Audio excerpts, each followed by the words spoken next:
माझ्यासाठी खूप ते मोठं चॅलेंज होतं आणि मी करायचा प्रयत्न करते, त्यामुळे मजा येते. मी एका वेगळ्या भाषेवर मी काम करते. मला नव्याने सुरुवात करायची असेल तर तुम्हाला तितकं तुमचं डोकं, तुमचं माइंडही फ्रेश व्हावं लागतं.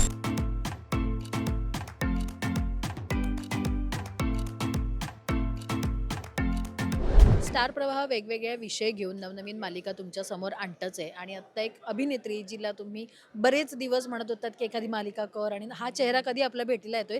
दीपा परवर्तात दीपाताई माझ्यासोबत आहे. स्वागत आहे लोकमत फिल्मीमध्ये. थँक्यू. कशीस तू? मी एकदम मस्त. खूप दिवसांनी भेट झाली आणि तुझ्या लाडके जे चाहते आहेत त्यांना असं वाटतच होतं की कधी हा चेहरा आम्हाला पुन्हा पाहायला मिळतोय आणि कुठली भूमिका असेल ज्यासाठी तू निवड करशील त्या मालिकेची. काय सांगशील? नवीन मालिका आहे, भूमिका वेगळी आहे. कशी ऑफर आली आणि कसं एक्सेप्ट केलं की नाही ही मालिका आता करायची? आधी मी थँक्स तुलाही म्हणते आणि स्टार प्रवाहाला सुद्धा, ज्यांनी इतकं ग्रँड वेलकम केलं. आणि भूमिका म्हणशील तर मी सुना येते घरा ही सिरियल करते, जी 15 जूनपासून 7:30 वाजता ऑन एअर येणार आहे. उमा हे कॅरेक्टर म्हणशील तर खूप हळवी, तितकीच कणखर. अगोदर जी भूमिका केली होती त्या पठडीतली नाही आहे, तेवढीच खोडकर. प्रत्येक सिरियलमध्ये जी व्यक्तिरेखा आहे त्यांच्याबरोबर कसं डील करायचं हे उमाला माहिती आहे.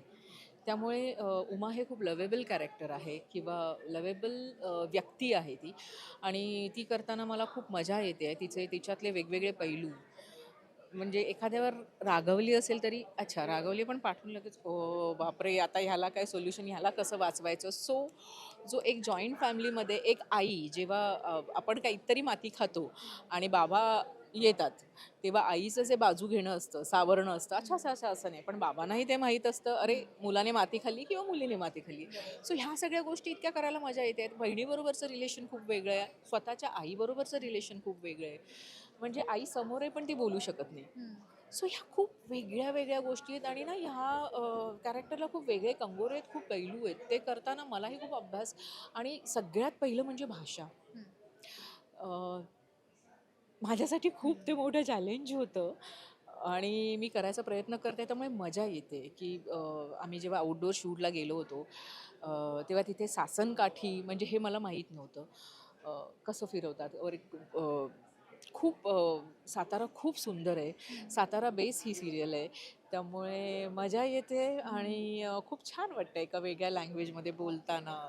वेगळा वावर जो मिळतोय, त्यामुळे खूप छान. तू आत्ताच म्हणालीस सातारा बेस मालिका आहे आणि ती भाषा, तो लहेजा, तो टोन यायला थोडासा आपल्याला एक दडपणही असतं.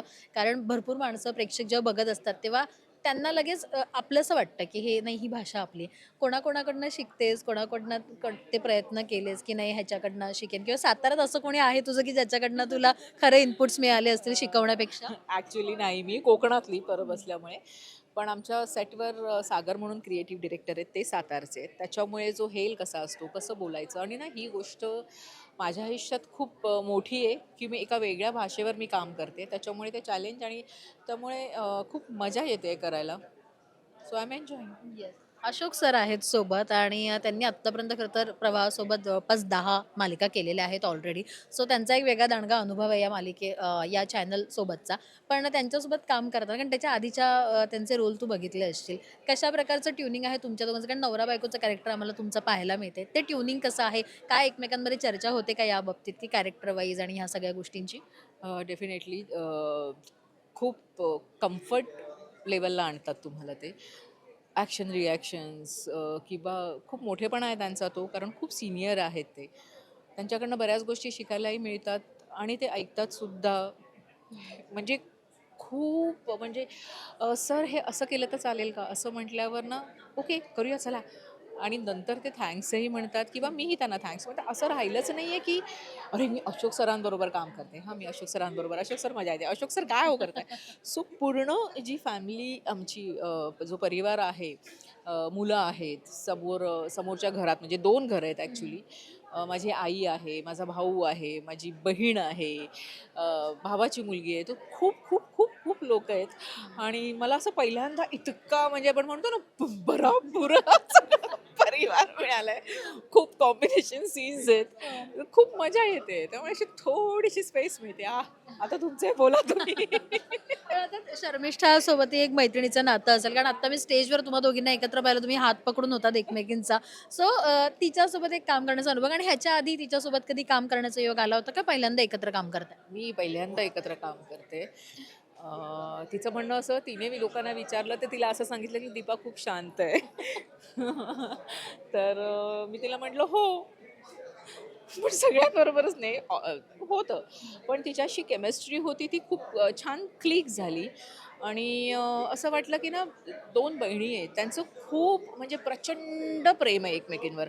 आणि बघ, वडिलांना कसा राग येतो, की म्हणजे इतकं की तिला असंही वाटतं की लग्नही व्हावं ना, तर दोघींचं एका घरात व्हावं. 2 भावंड म्हणजे इतकं असतं. आणि सडनली हा डिसिजन घेणं, सो तिच्यासाठीही ट्रॉमा आहे. आणि आमच्या इथे ना, कोणी हिरो आहे, कुणी हिरोईन आहे, नायक आहे, नायिका आहे, खलनायिक आहे, असं काही नाही. प्रत्येक व्यक्तिरेखा हा त्या सीनचा हिरो आणि हिरोईन आहे. त्याच्यामुळे कुणीही निगेटिव्ह, अच्छा म्हणजे हे का करते? म्हणजे मला खूप छान गोष्ट सांगावीशी वाटेल, की आईही जात नाही, कारण आईकडनं खूप बोलत असेल ती, तिचा किती हे होत असेल पद्माचा, क्रॉस करणार नाही कोणत्या गोष्टी, किंवा क्रॉस करायला गेली तर माझ्या आईला असं आठवतं की अरे नाही, मी कोणाला तरी प्रॉमिस केलं होतं की मी हे घर सोडून जाणार नाही. त्यामुळे प्रत्येक खूप सुंदर लिहिलंय, खूप सुंदर गोष्टी आहेत, त्यामुळे खूप मजा येते करायला.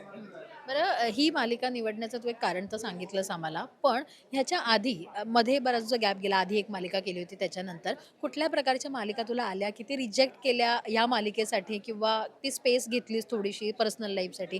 किती मालिकांची ऑफर आल्या आणि तेच तेच कॅरेक्टरच्या ऑफर येत होत्या का? तसं नाही म्हणता येणार. मी थोडीशी स्पेस घेतली, कारण तेही खूप गरजेचं असतं, की तुम्हाला नव्याने सुरुवात करायची असेल तर तुम्हाला तितकं तुमचं डोकं, तुमचं माइंडही फ्रेश व्हावं लागतं. नो डाऊट त्या दरम्यान मी एक फिल्म केली. मजा आली करताना. काही गोष्टी आहेत, काही पाईपलाईनमध्ये आहेत, त्या होतील.